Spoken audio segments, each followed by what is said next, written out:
Good evening and welcome to a special edition of the 3-on-3 podcast.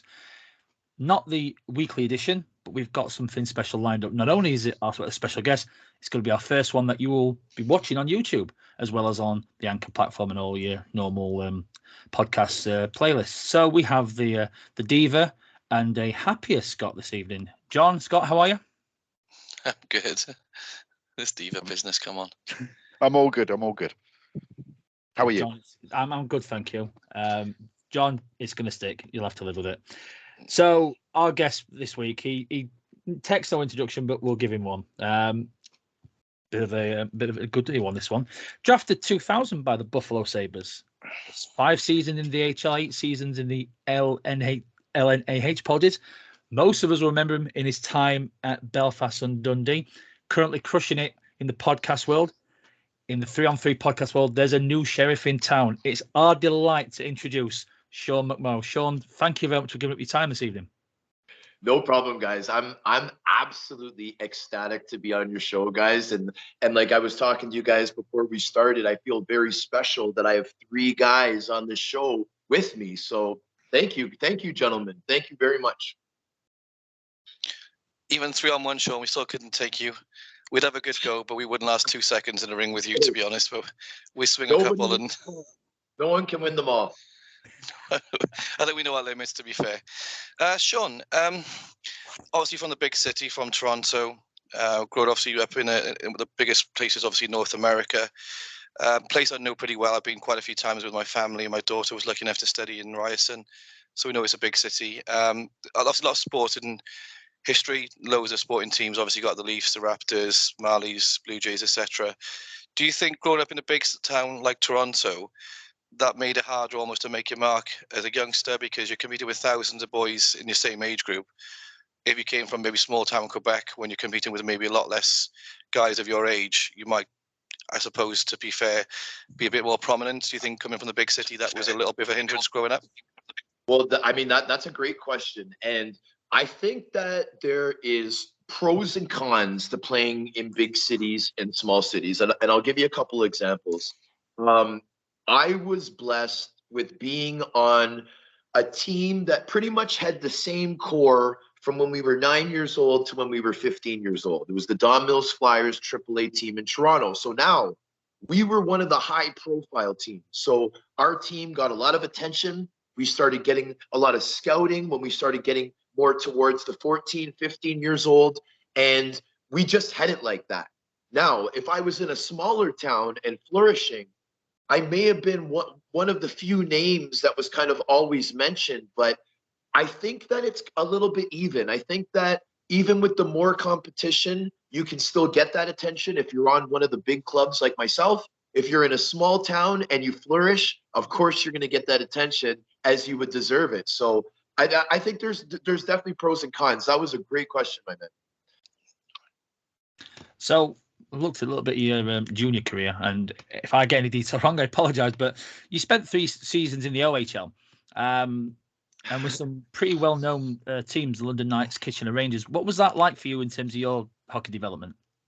Well, I'll tell you what, my time in the OHL was very unique. Although I played for all those teams, trust me, guys, there's a good reason for all the trades. There wasn't any bad will, ill, or anything like that. It was just part of the business. I was blessed to have incredible billets with most of the places I went to. The teams that you just mentioned, like Kitchener and London, I mean, the London Knights, they're one of the best junior teams in the world. And I was lucky enough to be there when the Hunters first took over the team. You know, they're obviously still running the show there. I think they've developed more pro hockey players than any other junior team in the world. Some people say that maybe they shouldn't be an OHL team. They should be an AHL team because they've been feeding the NHL so much. But playing for those historic teams I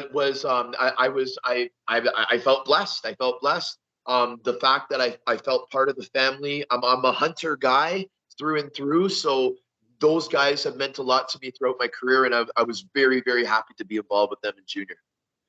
And a bit quick overview of what the OHL's like for those listening over the UK. We've obviously had Liam Kirk play 3 years a couple of back with Peterborough. So for those who don't know much of the OHL, what's that like as a league? the OHL, as the WHL, as the Quebec Major Junior League, those three leagues make up the CHL, which is Canadians Major Junior Hockey, right? The OHL is like NHL for kids, okay? I'm going to put it that way because that's exactly what it is. It's a 70-game season. It is 3-3s, 3 games and 3 nights. It's a lot of travel. The kids all have to be in school that are high school aged. Of course, there's the 20 and 21-year-olds that are the overagers, right? So they're usually graduated already. But most of the players on the teams are in high school, pretty much living out a pro schedule. You got practice every single day after school. Depending on what team it is, they could be very hard on that or they could be very easy. When I played in Sarnia, if we showed up to the rink, we had our attendance faxed to our coach's office. So if we had missed the class, the coach would know when we got to the rink. And this was Mark Hunter. He was with Sarnia at the time. He drafted me. And trust me, you would not want to know the amount of laps that we'd be doing after practice for those that missed any classes. But I tell you what, guys, that was the best I ever did in high school because I was forced to go. I actually went to my classes, did well, and it was a good thing. Other teams aren't as disciplined as that. But to give you an idea, very busy schedule, top level for your age group, and a pro schedule. So the OHL is the real deal. No, that sounds good. Now, every hockey player's dream is to make it to the show, and again, one appearance for Buffalo. Just an overview. What was that like? What was the build-up, the nights? Give us as much as you can about playing in the show. Okay. So, I mean, obviously, I was drafted by Buffalo when I was 18 years old, played 2 more years junior. Now, being a Toronto kid, right? I've always been a Toronto Maple Leafs fan. You know what I'm saying? Most kids from Toronto are. So now, you're 18 years old, you get drafted to a different team. Takes a little time for that to kick in. You know, Buffalo's my team now. Buffalo's my team now. So now, a couple years later, it's my first year pro. And guys, I was lucky enough to get called up in my first year. So I was only 20 years old, and I'm getting called up. I was leading the AHL in fighting majors at the time. You know, and obviously you guys know that's my role. You know, I was doing well as a rookie. I was doing a lot of good stuff off the ice. I ended up winning the AHL Man of the Year award that year. So I believe that as a reward, the Buffalo Sabres called me up for one game towards the end of the season. It was in March 22nd, 2003. I'll never forget that. And, you know, I got called up. I was very confident because I was leading the AHL in fight. So at the time, I was very confident. And to be honest with you, I didn't think I was going to get sent down after. I was that confident that I'm like, you know what? They're calling me up. I'm going to stay up. But it was just an emergency call up. It was a dream come true for me. I got to play this game in Toronto, Hockey Night in Canada on a Saturday night. And for those that have ever kind of read my biography, like I grew up watching Hockey Night in Canada with my grandfather and great uncle Frank every Saturday as a kid. That was how I grew up. So it was literally, like, I know it's a cliche, guys, but it was literally a dream come true. Me playing that game in Toronto, being a hometown boy. And I'll tell you what, I'm like, you can check me out. I got a lot of goosebumps just talking about it, guys. So thanks for asking. Not a problem. It's something that a lot of us can only dream of. You listen to other hockey players, especially the enforcer, and they have that moment that they decide if they're going to go in the game and stay long, have a longevity in the game, they go down the enforcer route. What was the moment for you where you go, that's it, that's my niche, and I'm going to be able to do it well? When was it that you decided that's what I'm going to be? Well, I mean, I like I'm assuming you're talking about like growing up, like when did I think, okay, like I really think I could be a hockey player? I believe it was before the OHL, and it was in the Tier 2 Junior League. I played for the Pickering Panthers, the league that I got drafted to the OHL from. And that's a league that's from 16 to 21, the same age groups as the OHL. I was a 16-year-old rookie. I was given the responsibility of fighting the toughest guy on the other side, and I was being quite successful at it. And this was the first time that I really started doing this role. I was a stay-at-home, pretty solid defenseman up until this time. So once I figured out that I could do that role, I knew that there was a spot for me if I was willing to continue to do it. And that was really at the time when I was like, you know what, I could really do this because I'm doing it right now and I'm just going to keep doing it. So probably 16 years old, my friend. No, fair play. You mentioned the AHL. You had over 200 games with Rochester. Again, the AHL, you're playing with a lot of talent that's going back and forth from the show. What was that like over them 5 years? The best thing about it, brother, is the fact that I got to live, play with, and battle with guys that ended up having really long NHL careers. And, I was and because of the lockout, gentlemen, when I first started, we had a lockout. So my third year, there was no NHL. So because of that, there was guys that would have made it, guys like Thomas Vanek, that was a star for Buffalo, a star for Minnesota. He would have never played in the AHL if it wasn't for the lockout year. But because I got to spend a year with Thomas Vanek, became really good friends with the guy, and we still know each other. A player like Ryan Miller, the goalie for Buffalo, that recently got his number retired. That guy was my roommate for 3 years on the road. We'd always be roommates on every road trip, right? So, I mean, our families got to know each other. We were Secret Santa presents for each other. Oh, you develop really close relationships, and then I see Ryan and his family, accepting, this number being retired, and I got to admit, man, it's pretty emotional for me to see these guys that I was so close with, progress so far, and like I'm the total opposite of a hater. I wish the best for everyone. I love it when people do well. So I just love seeing guys progress in their careers, and when they started with me in the AHL, it's just just that much better of a feeling.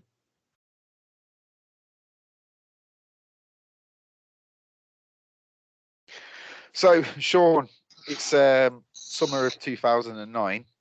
This side of the pond are calling. How did you end up in Belfast? This is a pretty cool story. I don't know how many of you guys followed a goalie named Mark Bernard, who played we know Mark, yes. Okay, so Mark Bernard was my general manager for the Rockford Ice Hogs the year before I went to Belfast in the AHL. Okay, so this is the Chicago Blackhawks farm team. So Mark Bernard, friends with Todd Kelman, and the Belfast Giants, they're looking for a hard man that they could use for all the appearances that they do, because Belfast, they got that responsibility of bringing the communities together. And and Mark asked me, like, Mr. Bernard, he asked me, like, kind of halfway through the year, he's like, hey, would you ever consider going across the pond and maybe playing in the UK? And I was like, yeah, that sounds pretty cool. He's like, well, I mean, they're asking about you right now, buddy. There's, the Belfast Giants, they've called me a couple times, and, and I need to tell them if you have any interest. So I said, yeah, tell them. So by the end of the year, Mark's like, look, they want you. They want you there. They want to bring you in. They want you to do all the appearances. They just heard that you won your 3rd AHL Man of the Year award. They know that you're all about that. Is this what you want? And like I told them, I said, look, it may not look at Mark, but I'm actually I'm half Irish. And you know what? My family would love it if I went there. I'd be so proud to play there. And what's the details here? Let's talk some negotiations. So Mark Bernard actually brokeraged the deal between me and the Giants, and he even got me a fight bonus, all that kind of stuff. It was really cool, and I was very, very lucky that my GM just happened to be able to set up my next part of my career. So that's how it happened. Mark Bernard, he was the connection. Todd Kelman obviously was the GM of the Giants at the time, and the rest is history. Yeah, Mark wasn't scared of a fight or two. I've seen him rush out of his goal a few times and mix it up in the elite league as well. So you come to Belfast, and I watched your podcast with Andre Payet, and obviously as a Blaze fan, it's a real big sorry miss that he's no longer with us. But you spoke that you were expecting to fight him. How did the podcast go, and what was your relationship like with Andre? So Andre Pyatt, the legend, like, I mean, his legend still lives. He was probably one of the more well-known tough guys, like, that was playing when I was looking stuff up when I was gonna come. So I guess he, like, kind of terrorized the Giants the year before or whatever, and so I just assumed that would be one of my main rivals in the year. But I guess Andre, I don't know if he dropped down a level or what he did, but I think he was playing in the second league when I came. So we never ended up playing against each other. But as we said in the show, we probably would have fought each other every game just because of the competition level that we both have. And how the podcast went, it was probably one of the better, more enjoyable podcasts that I've ever done in my life. I was so happy that I was able to get this show in with Andre, because I actually really got to know Andre the last few months that he was with us. And I'll tell you why. He was recruiting me to be a coach out in Western Canada, the same thing that he was doing. They needed a couple more guys to be coach / GMs of these teams out in British Columbia and Alberta. And Andre was recruiting me hard, man. Like, I hadn't decided yet, so he was staying on me, and I respected how on me he was, just because obviously they were asking him to do that, and he's a man of his word. He always did what he was gonna do. He always did what he said he was gonna do. And I almost took the job. I decided not to do it last second, but I almost did it, and it would have been a great experience, and I would have been thankful for Andre forever, because I know it would have went well, but sometimes the timing's not right, so it just didn't work out. But me and Andre, we got to see each other. I hosted this production called Ice Wars that was last May 21st, and Andre came, and we took a couple pictures together, had some laughs. And man, was he ever one of the strongest characters I think I've ever met, and I just feel blessed to have known him. I'm proud to have to call him like my friend. We became really close, like I said, those last couple months that he was with us, and I learned a lot from him in that short time. And his charm and his swag were probably two of his strongest points. And men with a lot of confidence can give other men compliments like that. Yeah, I mean, as a Blaze fan, he brought us so much success in the year he was with us. And I watched the podcast you did with him after he passed, and it was even more poignant. Oh, so yeah. you end up in the league, and you're fighting Kevin Bergin, Andrew Sharp every week, and a certain guy called Brad Voff. And Mr. Williams has a few questions about Mr. Voff. Yeah, I think most people that saw you in that league know that you had the sole intention of coming over, Sean, to be the big dog. Obviously, in the yards, everyone knows you had every intention of being the toughest guy in the league. Brad Voth pretty much run the show in Cardiff for a long, long time. I remember, I think it might have been your very first game in Cardiff. My little girl was a puck sponsor, and you had to go down to the bench, wait for the player to come off the ice, get a photograph, blah, blah, blah. Anyway, she said, "Oh, Dad, come down with me. I'm a bit scared." So I went down when I sat with her. It was during the warm-up, and you're on the red line, and you're in Voth's face the whole time. "Hey, Vother, you're a rooster, and you're an ugly rooster." And everyone was laughing. And I could see Voth was getting so pissed. And you're going, "You're a rooster." And I remember thinking, when you're in the stand, you don't see all this kind of stuff going on. And you were clearly trying to get in the guy's head. Is that normal for you guys to play the role? Do you try and almost get in the guy's head before the puck even drops? You know you're probably going to be fighting certain guys on certain nights, and you want to try and get that 1% advantage early on in the game. Is that common that you do that kind of stuff, or is that one off because you didn't like Brad Voth? I love the way that you explain that scenario, man. I love it. It brings back such great memories. What you have to keep in mind is that season, I was very, very extreme with all that stuff. That was a year where, like, first of all, I say it all the time. It was my favorite season playing professional. Okay, had my most fun. I felt the proudest of the team that I was playing for. I don't know if it's because of the background or whatever it was, just how the people are. I was just so proud to play for that team. And so it was almost like I was like playing in the NHL. So like there was like so much motivation to have all this extracurricular stuff going on. And like with Brad Voth, from the first day I came to Belfast, the fans told me right off the hop, the number one guy is Voth. The number one guy is Voth. You got to get Voth. Voth abused us last year. Voth this, Voth that, so on and so forth. So I understood that. And like I always had, you know, big rivals in all the leagues I played in. But to that point, I still didn't realize how big of a deal it was. The first game that Cardiff came to the Odyssey Arena, Mr. Stewart, who was our assistant coach, he kind of like was kind of helping me out by kind of giving me kind of a little bit of intelligence of what was happening in the other room. Like I was starting the game, right? No matter what. So we were trying to figure out if they were going to start Voth, you know what I mean? Because you know the home team, the away team has to put in their lineup first, and then the home team gets to match it. So finally we get the lineup. Voth is starting.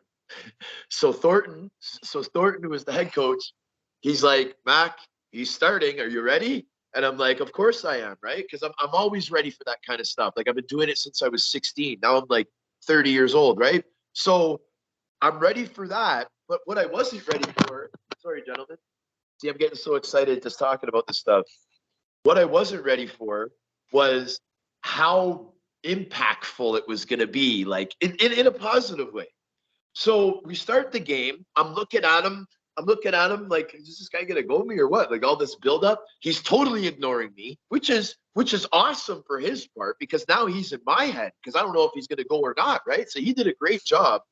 We start the shift. I'm like looking at him. He won't even acknowledge me. Finally, the puck comes, so we kind of come close to each other, give him a little tap, and then that was it. He obliged. He kind of backed up. I knew he was going to take off his gloves, and I was like, okay, here we go. So I'm doing my thing. My whole plan was to fake right and start with lefts, and I did it. The second left put him down. I remember the Cardiff fans were trying to sell that it was a slip. But I mean, clearly, if you watch the video, there was two lefts and lights out. You know what I mean? I think he even got cut from it too because he had to go straight to the room. So again, this intensity of telling the story. So yeah, gentlemen. So I was victorious in the fight, but what I was really victorious in was capturing the Giants fans because I was able to deliver that knockdown. It wasn't a knockout; it was a knockdown. Okay, Voth definitely wasn't knocked out, but he got knocked down, and I guess that's a TKO. Because I delivered that on the first attempt, I believe that really helped me get my backing with the Giants fans. So I think I'm just one big lucky character when it came to that. Yeah, I think it set the tone. I mean, you guys obviously fought a few times. That was the first time in Cardiff, and I think you even fought that night and won. I do remember one time he did take you the one time, and I think admittedly on your part, you were finishing a shift. It was right in front of me, to be fair, so I had a good view of it. That rivalry between you and Voth was kind of like the only big deal Cardiff had as fans in them days. The team was so poor. You and Voth was what people were paying to see. Let's not pretend otherwise. There's probably an extra 500 people in that building because of you were in town. And you kind of sold tickets on your own, even for opposition fans. And the one time I think he did beat you was when I think he was coming off the bench. You were coming back onto the bench. Clearly, that's probably a disadvantage. And when obviously you guys went and he had a slight win on that occasion, the whole rink was just going mental. Yeah. See, now the thing is like, because I do what you guys do, right? So I find that when I interview fighters, I always know who the real ones are because the real ones, they don't get upset when you talk about like a loss that they had. You cannot win every fight. People need to realize this. Like even like Muhammad Ali, man, he lost a bunch of fights. You know what I'm saying? Like nobody wins them all. I mean, this Mayweather guy, we'll see what happens with that. But most cases, no one wins them all. So the one that you're talking about, you're absolutely right. He definitely had the upper hand. It was still a pretty good fight. Obviously, I was very upset that I didn't get the W, but I had a good showing. And yes, man, that crowd that night, man, were they ever fired up to see that? I always had something to say to the Cardiff fans. And now they can be like, McMorrow, we got you. And you know, that's part of competition. It makes you more hungry if you do fall a little bit short, right? And that's how true champions are made. You have to, it's a sweet and sour, right? You got to experience a little bit of that sour to really appreciate the sweet to get that championship, you know? So, yeah, man, exactly. That was, you know, as you say, even the toughest guys in the world in the NHL, they lost fights. One I do want to ask you, and I'm not sure how keen you'll be to answer the question or whether I'm crossing the line a little bit. Let's be fair. We know that you guys take a tough role on. It's all part of your job. You know, when the game ends or when the season ends or when your career ends, you're generally buddies together. You'll have a shake of a hand in the bar. You'll have a beer. You'll have a hug, and it's forgotten about. Is there one guy in your career that to this day you think, no, I don't like this guy, even after all this time, either during a game or something he did to you or a teammate that you just still after all these years you can't respect or get on with? I hear you, man. You guys are pulling out some incredible questions. Yes. So there's one guy. He actually comes from a pretty big hockey family. Last name's Vandermeer. Now I'm talking about Peter Vandermeer. He's a guy I had a little rivalry with, you know, my first few years pro. Didn't really like the guy. We had a couple off ice situations. You know, we fought. There could have been like an opportunity to make things good, but then we never really played against each other. Like the second half of my career, it was just kind of my first few years, so we never really got to salvage it. So I would say Peter Vandermeer, he's one guy that I don't really like. I'll be honest with you. Just the one guy. There's a couple different reasons. It's mostly personal, but man, that's a cool question because I'd always want to know from guys that I follow who that one guy is that they don't really like. So yeah, man, that was a good one. No, I admire the honesty with that one, Sean. So I want to talk about that season. It was Blaze v Giants that season. We ended up winning the league by 1 point. We got the overtime wins and Belfast fell short in the overtime losses. But what I noticed for yourself is when I visited Belfast, you were the guy in Rockies. You were doing an auction that night. And I looked to my mate when you were doing the auction and you even just said little things like 20 quid, 30 quid. You did just embrace yourself into that culture in Belfast. Did you put your hand up for everything? You say it's the most enjoyable season. It did come across like that. Yeah, I mean, I'll be honest. I think that the way that they treat the players in Belfast, the way that it's set up, the history of the team, the front office, I'm trying not to forget anything. All those things put together, they really make the players feel special. I've never felt more special, right? And so again, I'm a big history and culture buff. You can't get any more history and culture than Northern Ireland. And I just really, like you said, like I was just acting normal. Like I embraced it naturally just because I was enjoying myself so much. Plus the team was winning. Plus I was doing pretty well personally. And, you know, this was the first year that the sheriff stuff really kind of blew up, like in a good way. We were selling merchandise. We were selling those little badges, you know, so that gives you a lot of confidence as a player.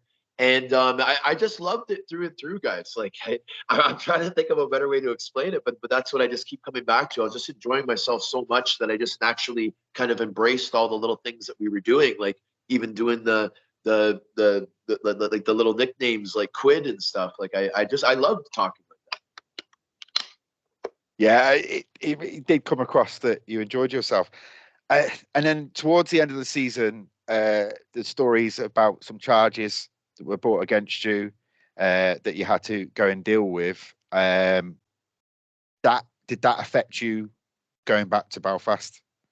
Oh yes, big time. So I guess there's two parts to this probably that we should discuss. So the first part is what you just asked. So I'll address that. The news was so big, guys. The news was so big about that indictment from the US that the owner of the Belfast Giants personally told me, and I personally thought that I'd be able to handle it this way, that as soon as I got things cleared up, that I was welcomed back with open arms, right? And that was the reason why I left 3 weeks before the season was over, because I literally thought that I could go there, clear things up, and come back. I wasn't able to do that. And the Giants just they weren't able to bring me back with it without that cleared up. And the court proceedings dragged on for 2 years from that point. So it was really unfortunate, guys. And I have nothing bad to say about the Belfast Giants. I absolutely loved my time there. Everyone treated me absolutely incredibly. I was very, very sad that I couldn't return. I 100% wanted to return. And just because of the unfortunate situation that was undone, it just wasn't a possibility. And it was really hard to accept. But I mean, the situation that I was in, fellas, technically was so ridiculous that, you know, I was on paper, major charges, yet I was able to play professional hockey in the UK as a Canadian for the Dundee Stars. You know what I mean? So the whole thing, in a nutshell, was absolutely ridiculous. I was able to learn a lot from it. I'm sure you guys have a question or two about it, so I'll probably just let you guys ask or whatever. Yeah, I was going to bring in the Dundee move after that, because I think when you first signed in Belfast, let's be honest, you were idolised in that city. I think it's inevitable. What happened, of course, led to, as you say, eventually leaving. And you go into Dundee was a massive shock. And I think for a Dundee fan, it was a huge coup to get a guy like you that literally everyone was talking about. They were a new team at the time. They were not a big budget team, small city, trying to compete with two football teams in a very small town as well. How did you find that transition leaving Belfast, where you're the main man and as a big part of the community, very involved obviously with the club on and off the ice, to go into a town where maybe hockey wasn't that big a deal in that town? And to be fair, you embraced it. You said all the right things at the time. How did you find that transition to go from being that main man in Belfast to just playing for Dundee, who were not a big budget team and not really expected to do much on a nightly basis? Yeah. So now I agree with you with every point that you made there. Now, the thing is that within Dundee, like within that organization, even though they were an expansion team, they really thought that they were like the thing. Like they were very confident. There was 3 brothers that owned the teams. I believe they were the Ward brothers, because this is a while ago now, right? And you know, they ran things very well. You know, the arena was okay. It wasn't like the Odyssey, but the arena was okay. We got pretty good fans. They made us believe that we were gonna be like the team of Scotland, even though there was multiple teams. Like there was Braehead Clan was entering the league, and you know, but we were Scotland's team over the Edinburgh Capitals, over Braehead, and that Dundee was gonna make Scotland thrive, and the Wards were they had this like great idea behind it, right? So even though to everybody else, like you just said, we were small market, you know, the football teams were the ones that were getting the attention, but in our minds, we thought we were the team, and that's how we embraced everything. We weren't very successful that year, but in our own minds, we were very proud, and it was actually a pretty close group. So it was a fun thing, very different. But again, when the Wards brought me in, they wanted me to be the guy on this team. You know, they put the sheriff badge right on the jersey, like how the Belfast Giants did. They put the badge on the helmet. So I had the same kind of pride. It was just in a different light. You know what I mean? So it was a pretty cool experience playing in Scotland. You left Dundee after 11 games. Why? What was the reason? Was it the things that were going on back home? So the main reason for the separation was the fact that the team was not doing well. We were, I guess, kind of starting to lose money at the gate, right? I was the highest paid guy on the team. And, you know, I even like, I had my fiance at the time, you know, she lived with me. We had a really, really nice place. I was very expensive. Just put it that way. I was very, very expensive for them. It wasn't the greatest fit. I was also, as you asked in the question, I was getting some pressure on having some court appearances and stuff from the stupid case in the States. And, you know, when I kind of went over it, you know, the best thing to do at that time was for us to part ways. And so that's what I did. And I ended up joining the league in Quebec, the LNAH. And you know, but again, like, great experience with that Ward family and everyone else that was involved in the team. I'm still friends with like a lot of people involved with that Dundee Stars team, even though I only played that certain amount of games. So I just look at it as part of my journey, and I'm very glad that I was able to experience that. And man, is that ever a cool part of the world to be able to visit when you're from Canada? I'm telling you, man. It's really cool. It's really cool to drive from Dundee to Edinburgh. Like, just that drive alone for a Canadian, it's really, really cool, man. Those windy roads, all the castles, and then all those bridges right before you get into Edinburgh, especially if it's like foggy outside. It's like Canada must be boring, because that's really exciting to us. Make a trip like that. I love your passion for Dundee. I've never seen or heard a person ever big up Dundee the way you just did then. You're like the Ward brothers. You're selling this dream that doesn't really exist. Edinburgh, fair enough. What a great spot. Beautiful city. Lovely culture. Dundee, I must have been into a different Dundee than you've been and played in, because I'm not quite sure I'd sell it like you sold it. Hey, they got a hill in Dundee where you go to the top of that hill. I know you guys call it something else, but it's like a hill, and you can see the whole town, man. And it's cool. There's a lot of cool things about that town. Fair play. The Ward brothers still do the same thing now to players these days. They sell the dream in August, and by October it all kind of goes sour by Halloween. So fair play. They still get away with it 12 years later. Well, thank you, Sean. That was a great story. Right on. But no, I got to admire you, Sean, for just saying, like, let's part ways, because there's been plenty of players in this league that just put their head in the sand and collect the wage, and that will always be a thing.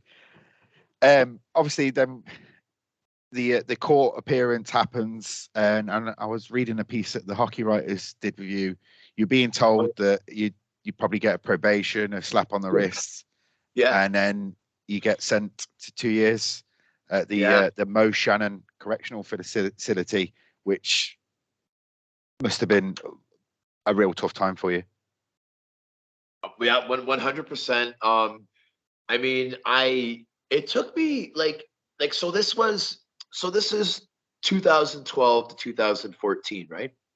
Not every month in those years, but it was 20 months.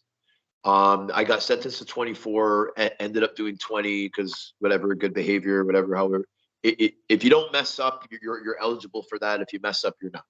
So, the hardest thing for me was, sorry, gentlemen, what I was saying is that it took me a couple of years to be able to talk about it, just because, you know, everybody's on a different timeline whenever they go through a traumatic experience. You know, the smartest thing to do is to probably get therapy and counseling. If you ever go through a very hard experience, there's nothing wrong with that. It's okay to not be okay. The hockey world has embraced like the mental health struggles a lot now, and I try to make that as part of my platform as well. So now was a situation, gentlemen, where, you know, we hear once in a while that, you know, that certain legal systems are broken and this and that. And I mean, to make a long story short, guys, I made decisions to be around people that I thought were my friends. I was accused of doing something that I didn't do, but because of my association, I was charged with conspiracy. And so they have this thing in the States where if they can tie you to someone, and if more than one person is willing to testify that you were part of the conspiracy, then they pretty much got you. And so I wasn't willing to fight a case where I was facing 2 5-year minimal sentences. I was a very confident and proud young man, and I just wasn't really willing to take a risk with 10 years of my life. So I was told by my very, very high-priced lawyer, me and my family were told that the best thing to do would be to plead guilty. And because I've never been in trouble before, and because the case was currently with, as they say, no weapons, no violence, and no weapons and no violence, then if it's your first time and there's no real evidence, it's all really hearsay, it's about people that are willing to testify. My lawyer's like, Sean, where the judges acknowledge that he's most likely going to give you probation, and there's even a zero floor. Like, it might even be a situation where you just get released and it's not even a probation. So that's what was in my head. That's what was, sorry, gentlemen. That's what was in my head at the time. And my apologies, guys. I got to get back to the screen. And so showing up, maybe like the universe doesn't want me to talk about it, but I'm going to talk about it. So showing up the day of the sentencing, I had a lot of people in the courtroom.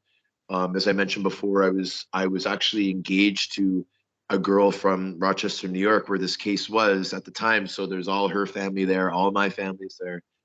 This court was drawn out for 2 years already, right? So it was so I had to go to 5, 6, 7 appearances over that time. Big hassle.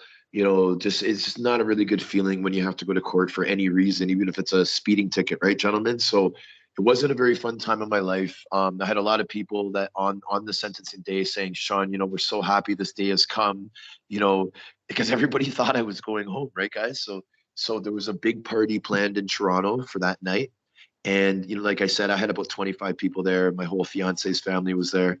And, and the bomb was dropped of 24 months. So it was really, it was really hard to accept, guys, because I had to go right away. And so some people would be like, well, what do you mean you had to go right away? Like, if you were told you had to go, you have to go. Well, what happens is in a case like this, if your lawyer is honest enough to tell you that you might be serving some time, like on the sentencing day, like let's say my lawyer was like, look, Sean, I don't know, man, I have this feeling, he might give you like 6 months, maybe he'll give you a year, you qualify for a self-surrender. And what that is that on that day, okay, so I was sentenced to 24 months, okay, blah, blah, blah, blah. So if my lawyer had negotiated a self-surrender, which would have been weeks or months in advance, I would have gotten that news, and the judge would have been like, Sean McMorrow, you applied for a self-surrender, which you were accepted for. You now have 30 days to get all your affairs in order, and then you must report to Shannon Valley Correction Center on this day. So I would have had about a month to kind of maybe get some counseling in, get all my affairs in order, tell everybody goodbye. You know what I'm saying? It would have been somewhat easier. But because my lawyer was selling the story of you're not going to jail, how is he going to, say, hey, let's negotiate a self-surrender? Because he was like, no, you're not going. So when I was told I was going, there was no time. I was able to hug a couple people, and then I was brought to the back. And then the most cliche thing is the Monroe County Sheriff's Department drove me away, right? The Sheriff's Department. So, I mean, I'm laughing right now. This took me years to be able to talk about like this. And, I'm telling you the details, gentlemen, but really what I want to tell you is what I was able to do when I was there. I was in a situation that I couldn't change, but what I did have control of is what I did while I was there. And so that's really the message that I really want people to know, is that no matter what you're faced with, there's always something that you can make better of, or make better of yourself, even if it's time that you're incarcerated. So what I did was in the first few months, I was in denial. I thought the whole thing was a conspiracy. I was telling my mom, we got to hire another lawyer. There's going to be a whistleblower. Something's going to happen. This is not right. It took me a long time to accept it. A few months in, I finally gave my head a shake, said, okay, this is what I'm going to do. And I'm going to make the best of my time. So I went, like you guys saw those teams I played for in the OHL, right? I got bounced around a little bit. You know, I was a smart kid, but by the time I was done in the OHL, I only had 28 credits, which was 2 credits short of my high school diploma. So now I'm 30 years old, and hey, when's a better time to finish your school? So I ended up getting the GED. Then I ended up teaching the GED. And then I ended up being a teacher in an exercise class, right? And then and then what I ended up doing is I took as many classes as I could. One class that I took was called Paradigm Thinking. Now, this was a class where I learned what my true values were and what I believe my life purpose is. And, when I was looking back and thinking, why did I like doing all these hockey schools? Why did I like doing all these public appearances? Why? Because it's my passion. I was able to learn who I really was. I was able to learn who Sean McMorrow is. I was able to get my schooling, feel proud about myself. I was in there for 20 months, guys. Never had one drink, never had one cigarette, never smoked one joint. You know what I mean? I did it the real way. I was abstinent the whole time, and I was proud of myself, and I had gotten my education, and I left there, I believe, a better person than when I got in there. A lot of people get mixed up with politics and all this type of stuff. I didn't care about any of all that stuff. All I was concerned about was bettering myself and returning back to hockey. And that's what I did. As soon as I got out, I rejoined my team, and I was able to play 2 more years pro after that, leading the league, all these little accolades. But for me, it was just being back a part of the team. So, I mean, it was a and I'm gonna use the word shitty on your podcast. It was a really shitty time, my friends, right? But I was able to make the best of it. I'm a motivational speaker now. I use these examples very strongly. A lot of people like to talk about these certain things, and I have the experience to kind of give my own insight on it now. So I'm proud that I was able to make the best of what I had. And I think that's the best way to explain it. Long answer. No, it's superb material there, mate, and there's some good lessons for everybody in regards to what you faced in life. So you look now post career. You mentioned you do the motivation speaking. You've got your podcast. What's life like for Sean McMorrow? What's the next stage for you? Well, the next stage for me, gentlemen, is I'm doing the podcast. I've turned it into live shows at a studio downtown, which is very, very fun for me. Very, very lucky to be a part of. I'm doing team mentoring sessions right now where I'm going into dressing rooms of teams that are anywhere from the age of 9 to 14. And I'm doing a half an hour talk with them and then going on the ice with them. What we're talking about in the talk for the mentoring session is all the difficult things that you go through at that age that I've been through. And we talk about the best ways to get through them. And that will help them have the most fun at their age, because they're getting through these obstacles that I had to go through and that they're going through right now. And we talk it out and we figure out solutions. I also, the talks are mostly for them to be proud of what they're doing, to have fun, and it's concentrated on work ethic. So I'm very proud of that. But what I'm really going for, gentlemen, is to be a sports broadcaster on TV. And I'm about weeks away from putting in a big application to some of the major networks in Canada. So I need you guys to wish me good luck. Oh, we can certainly do you that. That's not a problem. Right on. Right on. I'm aspiring to be like you kind gentlemen. So hopefully I can get there. Well, we'll take the compliment being called gentlemen, that's for sure. Couple of things, if you don't mind, Sean. I did hear this a few years ago. You're kind of getting close to having a bit of a breakthrough in the sort of the media world, and obviously COVID came along. Like many things, probably turned that to shit. To be fair, am I right in saying that was COVID obviously what maybe derailed the sort of the progression you were on at the time, and it looked like you're about to sort of maybe get a bit of a break, and then you kind of took a bit of a back step, and now you're back at it again. Is that true? What I may have read before? Yeah, I mean, COVID really affected everyone. Like, mostly in a negative way. I mean, I guess some people could have benefited it in certain unique situations, like if they worked for Amazon or something. But, but yeah, I mean, yeah, it definitely delayed stuff. Everything was closed. I remember I had this one interview with a kind of a head honcho from TSN, and I was all excited. I thought I was going into the studio, and then it ended up just being a phone interview because of COVID, right? And like nothing was really going on. They couldn't really see me. They couldn't.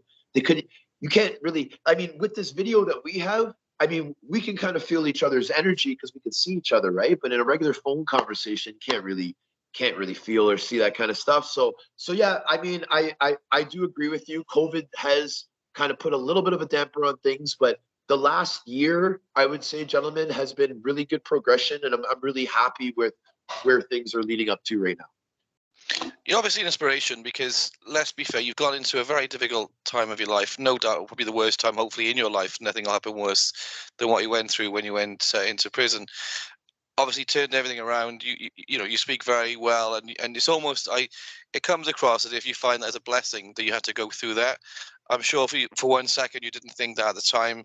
I'm sure you're a very angry man at the time, but fair play to you. Use that situation you went in to come out a better man than you went in, and I'm sure that'll only make you more motivated for the rest of your life to use what you learned at that time to become a better person and to help influence maybe younger guys and hopefully help them to achieve maybe goals because of your influence on them. Yeah, no, I 100%, man. And like one way that I use a tool for that situation is, like I mentioned before, that sweet and sour. So I'll be having a bad day.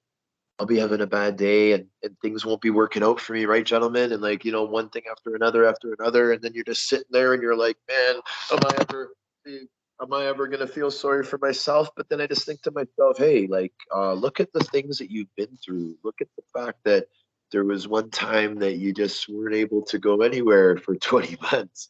It's not so bad.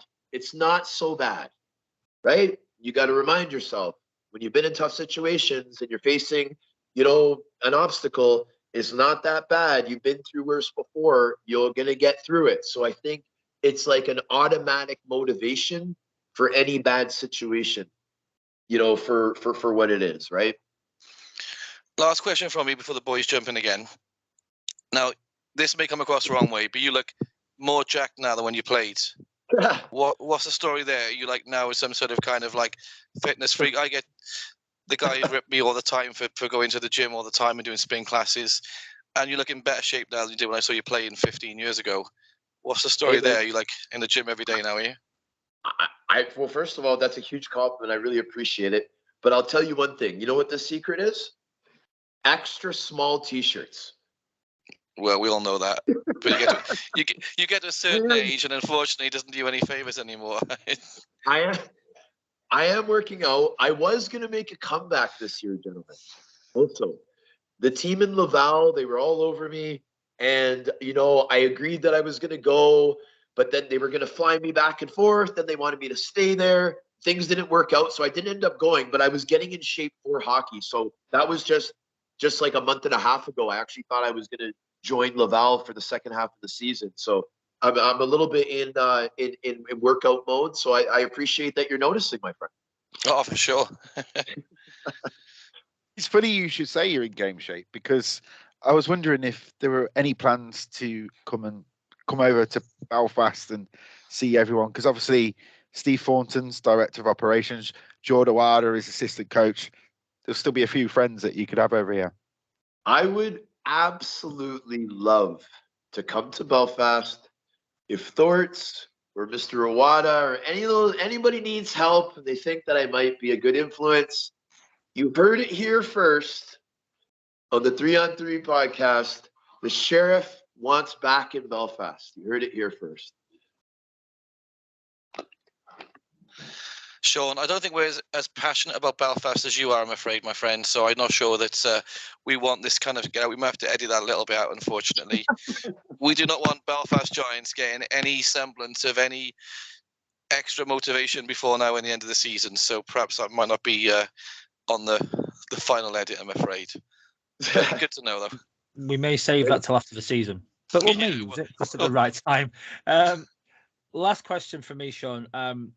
Talk about enforcing, and obviously in your day, it's a little bit fair to say it's a little bit different to what it is now and the level of fighting. Where do you think it's gone, and where with the direction of where the game's gone in terms of the enforcer role and what you see nowadays? Okay, so nowadays I'm seeing that there's a reason why the fighting hasn't been pushed completely out. Okay, gentlemen, the NHL and every other level has put in all these little things to make it more difficult to play that role. And what I mean is like mandatory visors, of course, the old instigator rule, all these other little rules about, you fight in the last 2 minutes, then you get a game suspension. All these things are deterrents to keep people away. But it's not. There's still fighting. So now what is the reason for that? People ask, because maybe it's just part of the game that needs to stay. But it can be more safe. It can be more safe, okay? Now, there's nobody that overlooks the guys that usually play the role on the teams.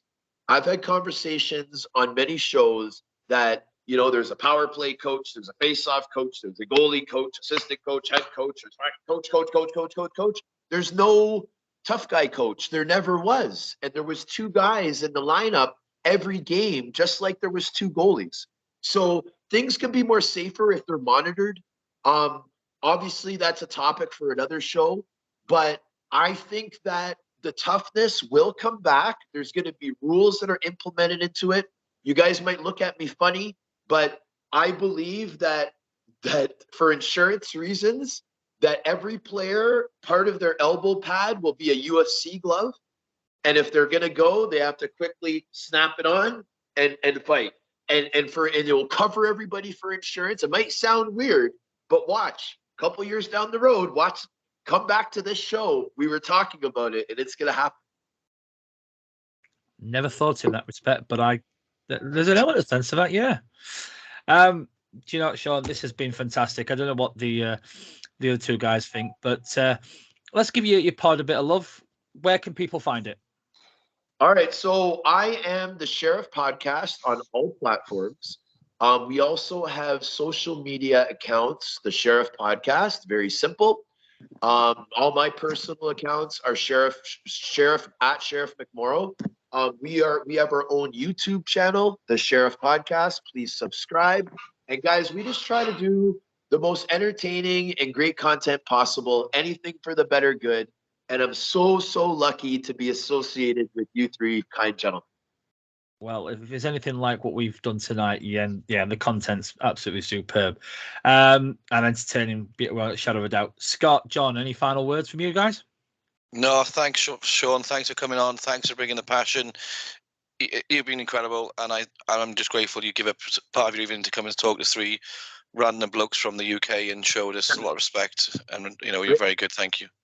I got to tell you guys did an incredible job. Incredible questions.